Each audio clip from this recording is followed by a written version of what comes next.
Thank you very much. Thank you. Okay, now we move on to, wow, we have something coming up really interesting.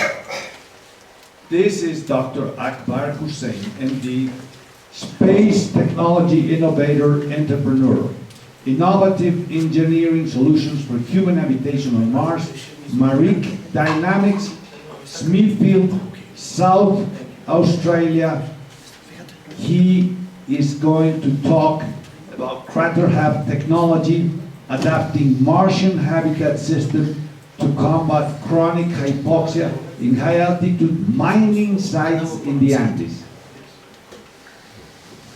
Please proceed, Dr. Hussain, and thank you for you are the one that has traveled the longest to come here. You've made a great effort. You not only traveled from one latitude to one place longitudinally and also altitudinally. So three coordinates. Okay. So before I start, can you please spare a moment and take the survey, a short survey that you would fill in right after the presentation. Yeah. So there's a few in Spanish and a few in English. Wow. You want me to give it out now or after the? No. If you can take one now, and please take the pen as well. I've got my company pens there that you can use. More English, of course. Okay. Yes, there are more English and a few Spanish as well. So, all right, good. Thanks for your help. My pleasure. Okay, so let's start. So, I'm Dr. Akbar Hussain. I'm the co-founder and CEO of Mareekh Dynamics. Now, Mareekh is the Arabic, Persian, and Urdu word for planet Mars. And so, M is common because in Spanish it's Marte, in English it's Mars, and Hindi it is Mangal. So, M is really what brings us together. So, today I'm going to present about our Craterhab Technology. It's a short form of crater habitat. Revolutionizing human sustenance in low pressure, which is planetary and higher altitude terrestrial environments. Let's begin with the story of Juan. He's a hypothetical character. He's 23 years old. He's working at a very high altitude mining site, above 4,000 meters above sea level in Andes. The air is thin, it lacks oxygen, and he's pushing his physiology to the limit. He faces fatigue, nausea, headache, lack of sleep, and inattention.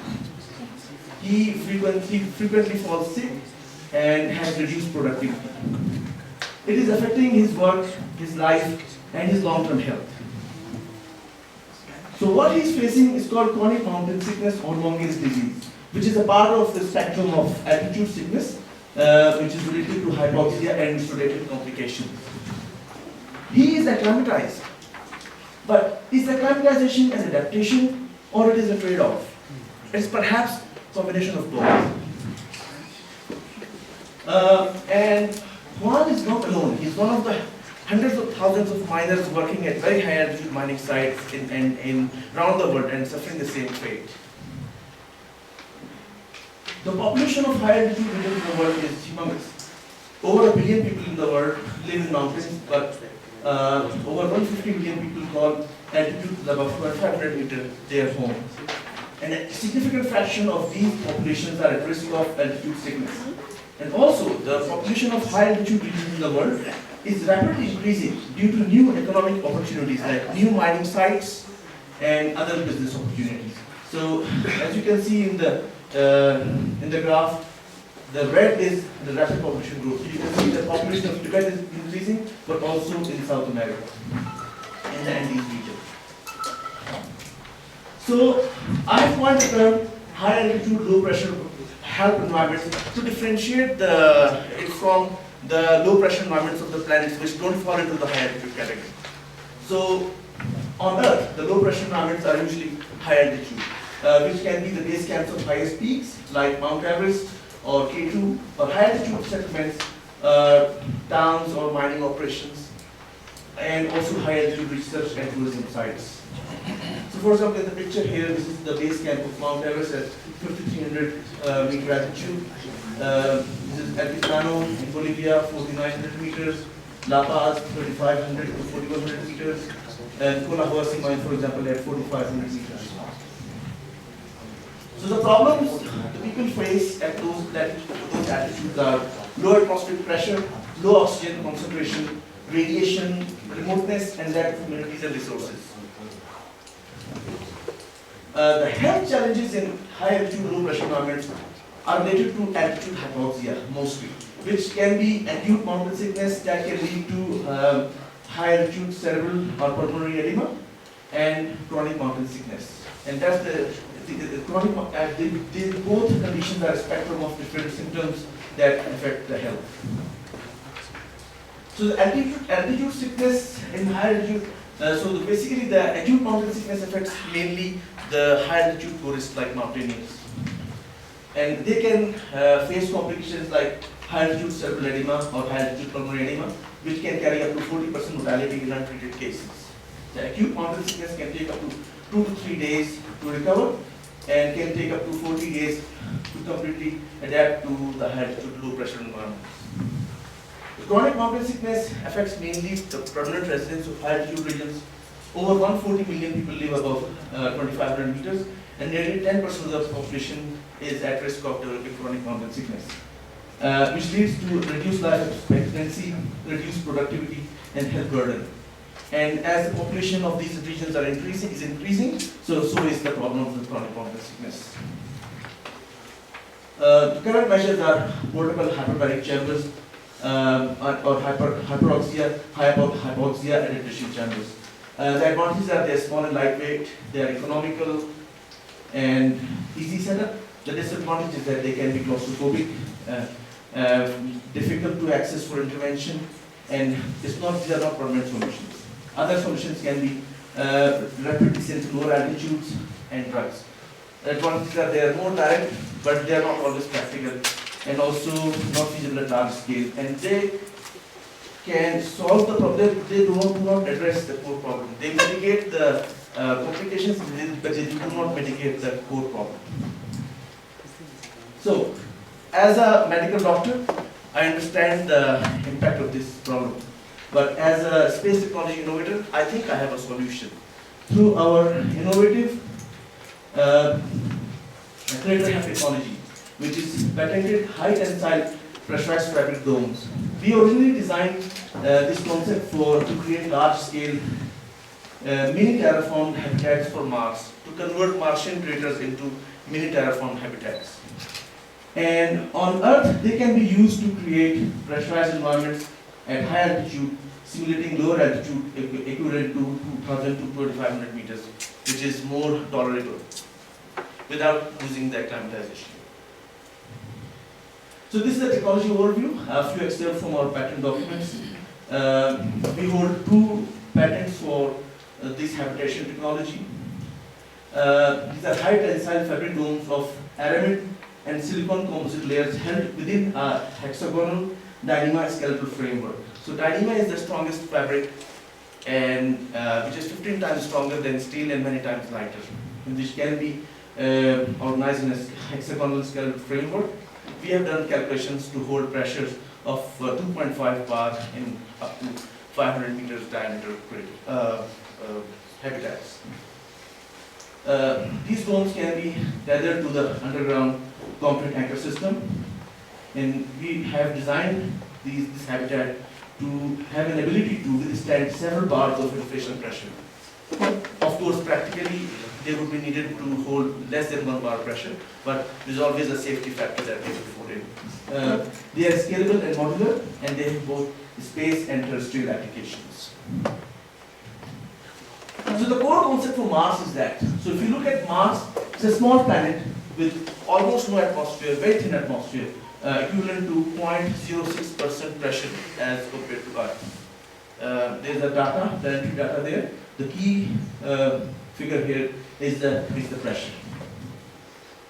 So we want to create, this dome habitat system is designed to create a pressurized livable environment with Earth-like pressures and temperature for long-term human sustenance on Mars. So for example, if you look here, so on the outside, the atmospheric pressure on Mars is 0.006 bar, which is definitely not sustainable. You die immediately. But inside the dome, we can maintain 0.6 bar pressure, which is equivalent to the pressure at LR2, where you can live happily and just like normal.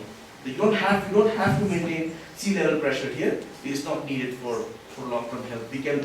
A human body can live healthy at a pressure equivalent to LR2. So, and this is also reduce the stress on the habitat system, and also require less oxygen, because oxygen and habitable volume are very precious commodities in a space environment.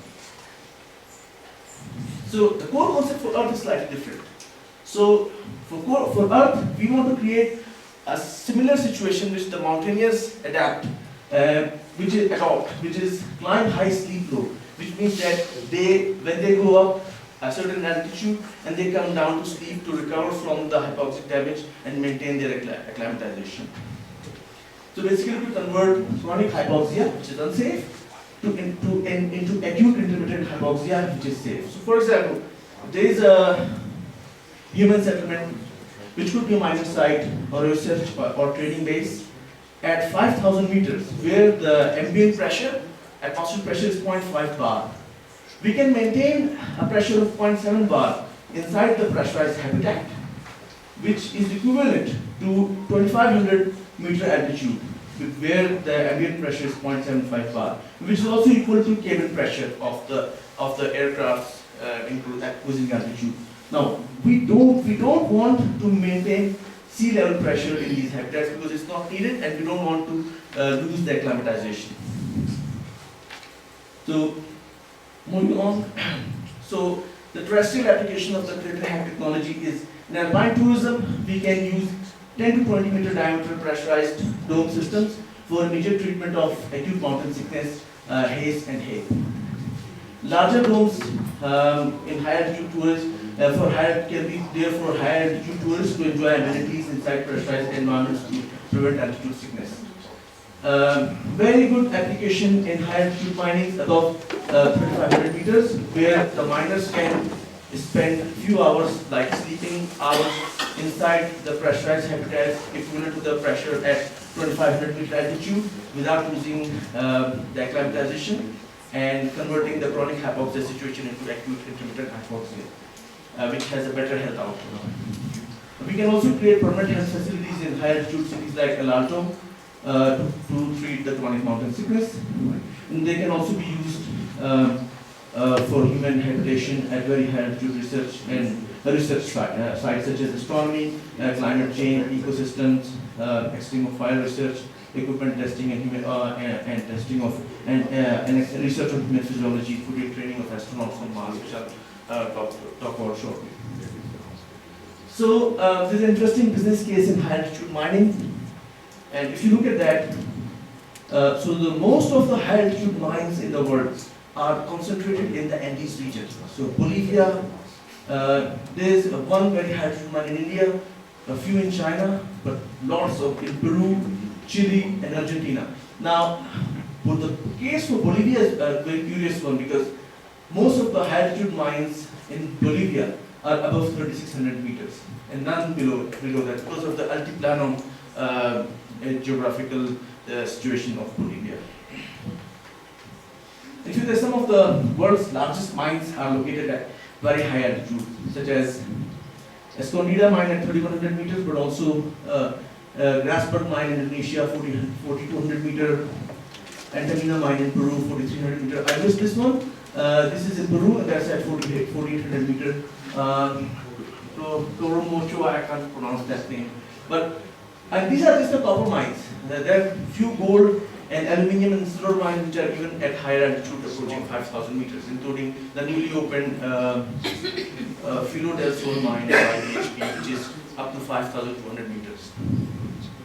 Hundreds of thousands of miners and workers work at these altitudes.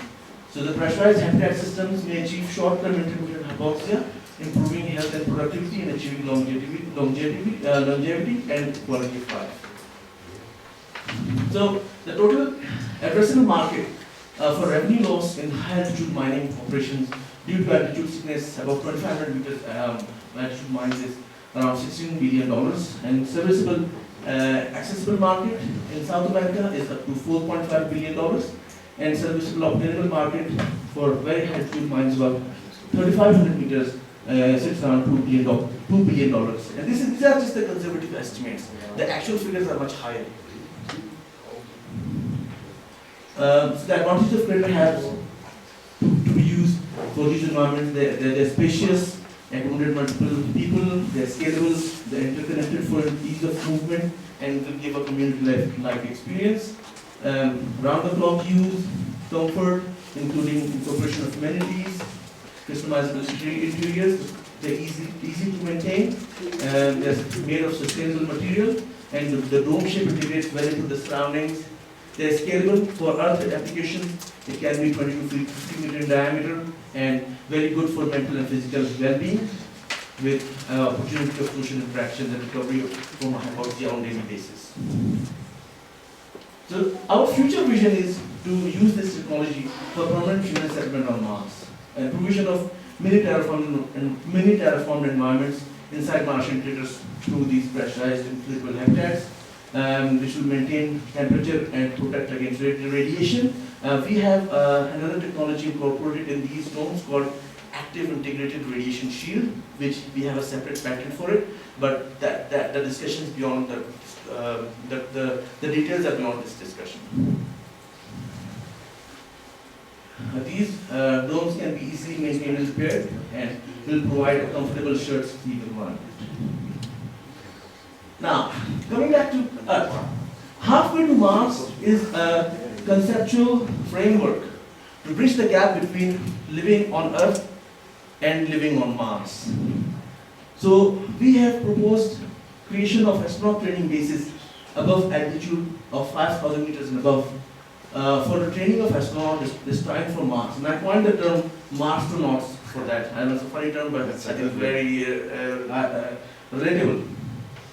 So where we can create Craterhab domes with 0.8 to 1 bar internal pressure against the 0.4 to 0.5 bar outside ambient atmospheric pressures at 5,000 meters and above, where the Marstronauts will be living and working, including doing external excursions in pressurized spacesuits and rovers, mimicking a life on Mars.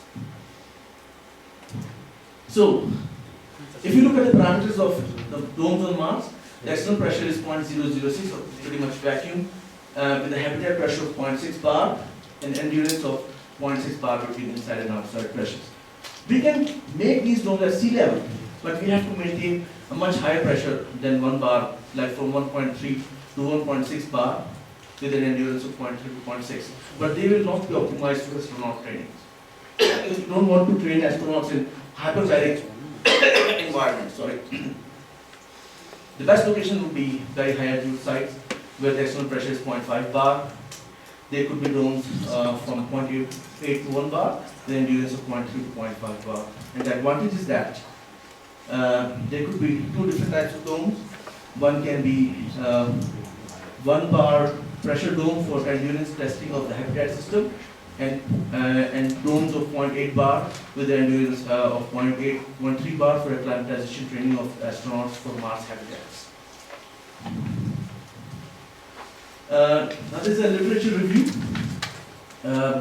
So this article by Moraga talks about periodic breathing and oxygen supplementation in Chilean miners. The number of workers in Chilean mines has increased since last 2 decades. Initial exposure to high altitude hypoxic environments lead to AMS, physical and mental deterioration in sleep impairment, which happened to me the day after I arrived in El Alto and La Paz. So that's when I understood the meaning of periodic breathing, because I experienced it firsthand. And then this is another article by Ricaret that talks about intermittent exposure to high altitude causes chronic intermittent hypoxia and causes increase in the hematocrit, but not as much as chronic permanent exposure. Because we can achieve chronic intermittent hypoxia by sending the miners down to lower altitude. There's one article from Encyclopedia of Occupational Health And there's a very scathing article on another website that I found that talks about the altitude sickness at Hypoxia mine at 4,600 meters. There's another article by Castro et al. Talking about ventilator cycle measurements in loop gain in central apnea. Challenges of mining in high altitude regions, miningworld.com. This is a very important article, the one in orange. It talks about the benefits of acute intermittent hypoxia and compares the health outcome of acute intermittent hypoxia versus the chronic intermittent hypoxia. And in which they found that they did this study on flight crews who were exposed to the pressure difference of 0.25 bar on daily basis from sea level to the cruising altitude of cruising cabin pressure of 0.75 bar, and they are subjected to short-term intermittent hypoxia. And what they found was that they had the same standardized mortality ratio and standardized prevalence ratio as people at sea level. But for miners who are stationed at high altitude mines and they go down to sea level once every 2 weeks, they are subject to chronic intermittent hypoxia, but they have a better health outcome than the chronic hypoxia, but not as good as the acute intermittent hypoxia. And this is precisely what we are trying to achieve through the Craterhab technology. We are converting chronic hypoxia into short-term intermittent or acute intermittent hypoxia. And this is a reference to the articles by Dr. Gustavo with details of the chronic mountain sickness and acute mountain sickness. I've read every single article. I didn't have enough room to put all the details from all your articles. So my team of Mareekh Dynamics is composed of myself. Then we have Mr. Mehdi, who is a Pakistani astronomer and a computer engineer. He is the operational director of two of Pakistan's most active space observatories. We have another co-founder. He's a very keen space. Mr. Wakhar is an ace astrophotographer and a fabricator and CNC machinist. We got Rita Fatma, who is a biotechnology scientist. Mr. Ayaz in Germany, a systems engineer and robotics expert. Our advisors include Dr. Nujair Khwaja. He's a very renowned, world-renowned planetary scientist, currently working on Clipper mission to Europa. Raul Carretero is our strategic advisor for South America. He has a lot of experience of space-related stuff, and he works at has an experience of working at very high altitude mines. And Rebecca Taylor and Richard Wilkins, they are astronomers and also mining surveyors for BHP. BHP has many high altitude mines in South America. Some of our achievement as a company, we have 3 patents for our space-related technologies. 2 of them are directly related to the Craterhab technology, and one is about hybrid power generation for Mars. Our technology has been mentioned in Dr. Robert Zubrin's latest book, The New World on Mars. Anyone who is interested in knowing about the human habitation on Mars should read this book. It's a must read by Robert. That's a New World on Mars by Dr. Robert Zubrin. So Craterhab technology has been featured in this book. Mareekh Dynamics has been finalist as a startup of the year, and innovator of the year over the last few years in Australian Space Awards, and I myself have been a finalist for the Scientist of the Year award for the last 2 years. Wow. So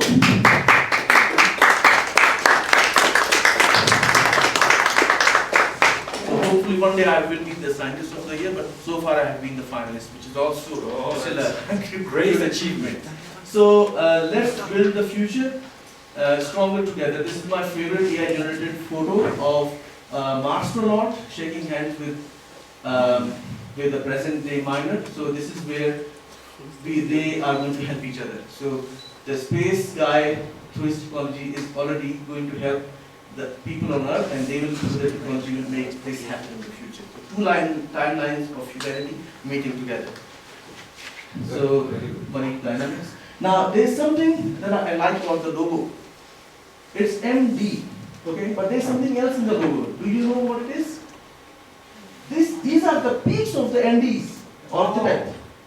And this is a highway going all the way to Mars. You know what that means? The journey begins here. Bolivia will take us to Mars. And this is in the logo. It's unintentional. This logo has been there since the first logo of the company. And I only realized that. So thank you so much for your patience and time with me. Please feel free for any questions if you have time. Thank you very much, Dr. Akbar Hussain. You have really surprised us in many aspects with a very original, and they have a great future. You are right. It starts in the mountains and it goes to Mars.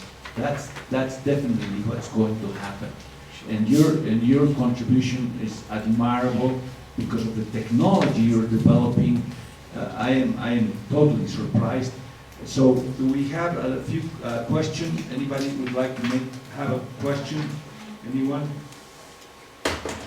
Sir, microphone. Would you back up your slide to the last one that had the books on it? I wanted to take a picture of that. Thank you. Books, no, books? Yeah, I just wanted to take a picture of the slide. Okay. Okay, very good. Will all of the slide decks be available for us? Well, if it depends if the authors want them to be shared your slides. We can't hear you without the microphone. Oh, sorry. My question was, would we be able to see the presenter's slides in the future? Like, can we put links to these decks or something in? Oh, that's interesting. We could on our website, Sharan, in our website. That's a great suggestion, but can I have a mic? We can't hear you if you don't use the microphone. I'm sorry.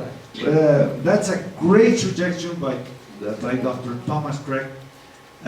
We can unload these slides, presentations on our website that we're working on, so that it will be established as a place to cite them in our papers and so on. This is very interesting because instead of having a written article with words, you have a visual presentation that can be cited. This is extremely important. You can do that to have a link to the video. You can not only do that, you can also have the link to the video that they can also go back and see. Excellent. Yeah, so we can do both. So they can go back and forth on that. Great. Wonderful, that's great. I think so. Yeah, and also,